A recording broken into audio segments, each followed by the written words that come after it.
صحیح بخاری حدیث نمبر 181۔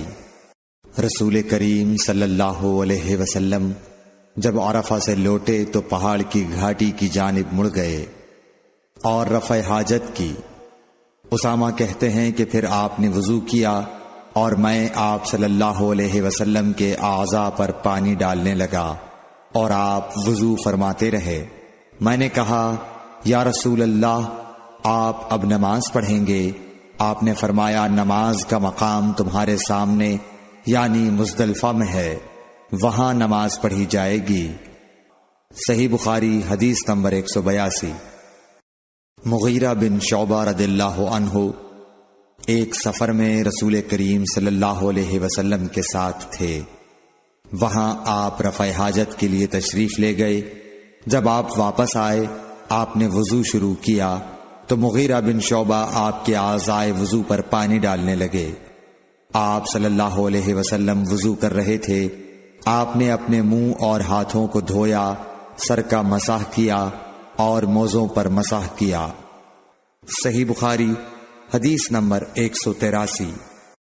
عبداللہ بن عباس رضی اللہ تعالی عنہ نے رات رسول کریم صلی اللہ علیہ وسلم کی زوجہ مطہرہ اور اپنی خالہ میمونہ رضی اللہ عنہا کے گھر میں گزاری۔ وہ فرماتے ہیں کہ میں تکیے کے عرض یعنی گوشے کی طرف لیٹ گیا اور رسول کریم صلی اللہ علیہ وسلم اور آپ کی اہلیہ نے معمول کے مطابق تکیے کی لمبائی پر سر رکھ کر آرام فرمایا۔ رسول اللہ صلی اللہ علیہ وسلم سوتے رہے اور جب آدھی رات ہو گئی یا اس سے کچھ پہلے یا اس کے کچھ بعد آپ بیدار ہوئے اور اپنے ہاتھوں سے اپنی نیند کو دور کرنے کے لیے آنکھیں ملنے لگے۔ پھر آپ نے سورہ آل عمران کی آخری 10 آیتیں پڑھیں۔ پھر ایک مشکیزے کے پاس جو چھت میں لٹکا ہوا تھا آپ کھڑے ہو گئے اور اس سے وضو کیا، خوب اچھی طرح، پھر کھڑے ہو کر نماز پڑھنے لگے۔ ابن عباس رضی اللہ تعالی عنہ کہتے ہیں میں نے بھی کھڑے ہو کر اسی طرح کیا جس طرح آپ نے وضو کیا تھا۔ پھر جا کر میں بھی آپ کے پہلو مبارک میں کھڑا ہو گیا۔ آپ نے اپنا داہنا ہاتھ میرے سر پر رکھا اور میرا دایاں کان پکڑ کر اسے مروڑنے لگے۔ پھر آپ نے 2 رکعتیں پڑھیں، اس کے بعد پھر 2 رکعتیں پڑھیں، پھر 2 رکعتیں پڑھیں، پھر 2 رکعتیں پڑھیں، پھر 2 رکعتیں پڑھیں، پھر 2 رکعتیں پڑھ کر اس کے بعد آپ نے وتر پڑھا اور لیٹ گئے۔ پھر جب مؤذن آپ کے پاس آیا تو آپ نے اٹھ کر 2 رکعت معمولی طور پر پڑھیں، پھر باہر تشریف لا کر صبح کی نماز پڑھی۔ صحیح بخاری حدیث نمبر 184۔ اسماء بنت ابی بکر کہتی ہیں کہ میں رسول اللہ صلی اللہ علیہ وسلم کی زوجہ محترمہ عائشہ رضی اللہ تعالی عنہا کے پاس ایسے وقت آئی جب کہ سورج کو گہن لگ رہا تھا اور لوگ کھڑے ہو کر نماز پڑھ رہے تھے۔ کیا دیکھتی ہوں وہ بھی کھڑے ہو کر نماز پڑھ رہی ہیں۔ میں نے کہا کہ لوگوں کو کیا ہو گیا ہے، تو انہوں نے اپنے ہاتھ سے آسمان کی طرف اشارہ کر کے کہا سبحان اللہ۔ میں نے کہا کیا یہ کوئی خاص نشانی ہے؟ تو انہوں نے اشارے سے کہا کہ ہاں، تو میں بھی آپ کے ساتھ نماز کے لیے کھڑی ہو گئی۔ آپ نے اتنا قیام فرمایا کہ مجھ پر غشی طاری ہونے لگی اور میں اپنے سر پر پانی ڈالنے لگی۔ جب رسول اللہ صلی اللہ علیہ وسلم نماز سے فارغ ہوئے تو آپ نے اللہ کی حمد و ثنا بیان کی اور فرمایا آج کوئی چیز ایسی نہیں رہی جس کو میں نے اپنی اس جگہ نہ دیکھ لیا ہو، حتیٰ کہ جنت اور دوزخ کو بھی دیکھ لیا، اور مجھ پر یہ وحی کی گئی ہے کہ تم لوگوں کو قبروں میں آزمایا جائے گا، دجال جیسی آزمائش یا اس کے قریب قریب۔ راوی کا بیان ہے کہ میں نہیں جانتی کہ اسماء نے کون سا لفظ کہا۔ تم میں سے ہر ایک کے پاس اللہ کے فرشتے بھیجے جائیں گے اور اس سے کہا جائے گا کہ تمہارا اس شخص یعنی محمد صلی اللہ علیہ وسلم کے بارے میں کیا خیال ہے؟ پھر اسماء نے لفظ ایماندار کہا یا یقین رکھنے والا کہا، مجھے یاد نہیں۔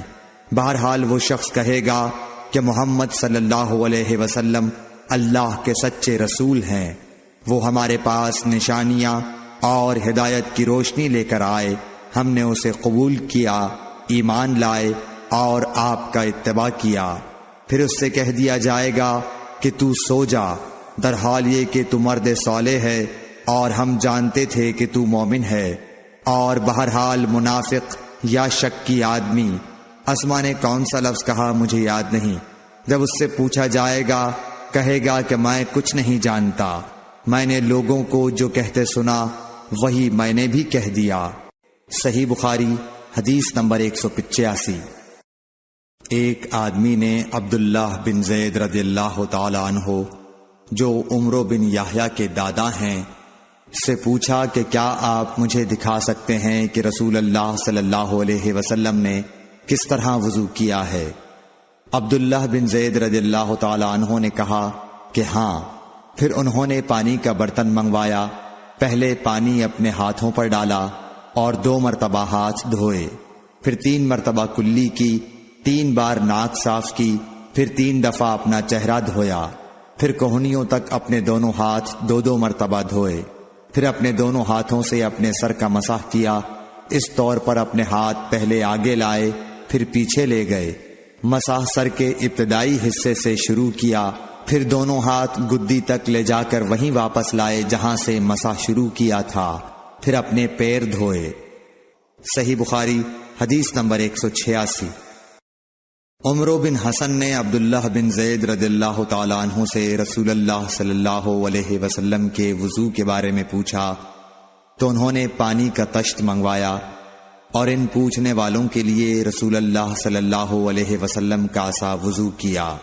پہلے تشت سے اپنے ہاتھوں پر پانی گرایا، پھر 3 بار ہاتھ دھوئے، پھر اپنا ہاتھ تشت میں ڈالا اور پانی لیا، پھر کلی کی، ناک میں پانی ڈالا، ناک صاف کی 3 چلوؤں سے، پھر اپنا ہاتھ تشت میں ڈالا اور 3 مرتبہ منہ دھویا، پھر اپنے دونوں ہاتھ کوہنیوں تک دوبارہ دھوئے، پھر اپنا ہاتھ تشت میں ڈالا اور سر کا مسح کیا، پہلے آگے لائے پھر پیچھے لے گئے 1 بار، ٹخنوں تک اپنے دونوں پاؤں دھوئے۔ صحیح بخاری حدیث نمبر 187۔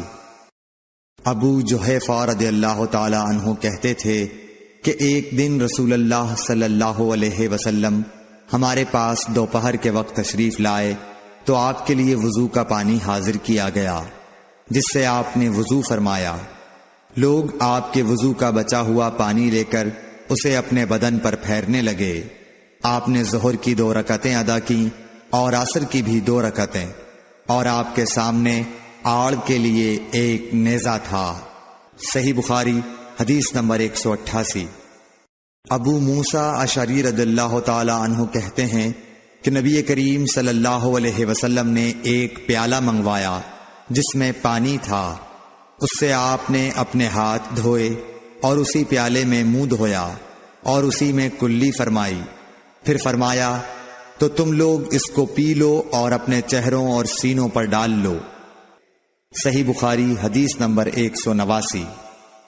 محمود بن ربی جب چھوٹے تھے تو رسول اللہ صلی اللہ علیہ وسلم نے انہی کے کنویں کے پانی سے ان کے منہ میں کلی ڈالی تھی، اور عروہ نے اسی حدیث کو مسعور وغیرہ سے بھی روایت کیا ہے، اور ہر ایک راوی ان دونوں میں سے ایک دوسرے کی تصدیق کرتے ہیں کہ جب رسول اللہ صلی اللہ علیہ وسلم وضو فرماتے تو آپ کے بچے ہوئے وضو کے پانی پر صحابہ رضی اللہ عنہم جھگڑنے کے قریب ہو جاتے تھے۔ صحیح بخاری حدیث نمبر 190۔ صائب بن یزید کہتے تھے کہ میری خالہ مجھے نبی کریم صلی اللہ علیہ وسلم کی خدمت میں لے گئیں اور عرض کیا کہ یا رسول اللہ، میرا یہ بھانجا بیمار ہے۔ آپ صلی اللہ علیہ وسلم نے میرے سر پر اپنا ہاتھ پھیرا اور میرے لیے برکت کی دعا فرمائی، پھر آپ نے وضو کیا اور میں نے آپ کے وضو کا بچا ہوا پانی پیا، پھر میں آپ کی کمر کے پیچھے کھڑا ہو گیا اور میں نے مہر نبوت دیکھی جو آپ کے مونڈھوں کے درمیان ایسی تھی جیسے چھپر کھٹ کی گھنڈی یا کبوتر کا انڈا۔